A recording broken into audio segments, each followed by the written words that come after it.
ha llegado el momento del cambio. La Rentería pide un cambio, se nota en la calle y necesitamos un liderazgo fuerte, capaz de conseguir acuerdos entre la pluralidad de fuerzas políticas que vamos a estar representadas en el ayuntamiento y además que trabaje de cara a la ciudadanía para conseguir sanear la economía municipal y hacer frente a los proyectos que en el futuro tendrá Rentería.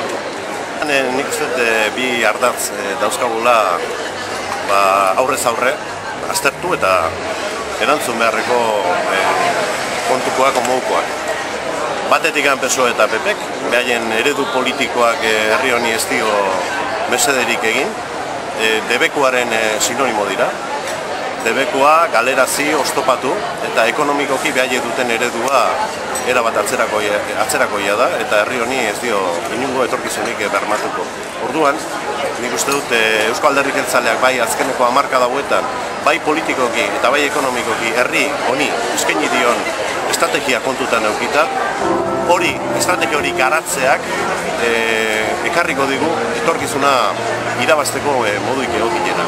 Nik hala uste du, eta horren eskutik, herrietatik hasi, eskualdeetatik pasa, eta lurralde eta nazio eraikuntza horretan sinisten dugu. Herri bereko seme alabak gara, hemengo hautetsiak, berdin da Arabakoak, iparraldekoak, Nafarrokoak. Aurrera pauso bat emateko aukera daukagu. Gaurkoan hemen Errentarian gabiltza eredu ekonomikoari hizketan da horren inguruan berbetan.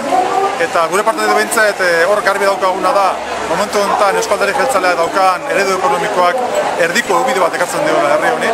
Alde batetik porrot egin duen Partidu Sozialistaren eredu ekonomikoarekin, porrot egin du gainera Espainia ikuspegitik, Eusko Jaurlaritza ikuspegitik, eta eurek agintzen duten ayuntamentu udal guztietan.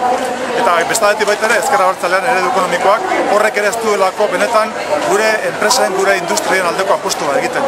Eta hori da guk manejatzen dugun eta egiten dugun proposamena. Benetan gure benetazko ekonomia errealari babes bat, bultzakara bat ematea, etorkizunean enplegu berria sortzeko eta gure herriaren etorkizuna lantzeko.